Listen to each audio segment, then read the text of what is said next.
শিলচর বড় মসজিদে জুম্মার নামাজের পর কালো ব্যাজ পরে ওয়াকফ বিলের প্রতিবাদ। শিলচর বড় মসজিদে জুম্মার নামাজের পর কালো ব্যাজ পরে ওয়াকফ বিলের বিরুদ্ধে প্রতিবাদ জানালেন মুসলমানরা। এতে কয়েক হাজার লোক সমবেত হন। এতে বক্তব্য রাখতে গিয়ে বড় মসজিদের ইমাম মাওলানা সাবির আহমেদ লস্কর বলেন, সারা রাজ্যের সঙ্গে শিলচরেও তারা সংশোধিত ওয়াকফ আইন বাতিলের দাবি জানিয়েছেন। তিনি এই আইন প্রত্যাহারের দাবি জানান। Bureau report, Barak vision.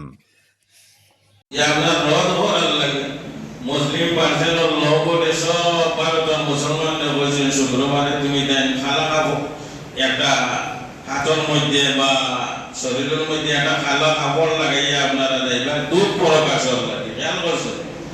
আর এইটা প্রত্যেকে মিলিয়া করলে, দুঃখ প্রকাশ করলে সরকারের উপরে একটা প্রভাব পড়বে, একটা আসর পড়বে।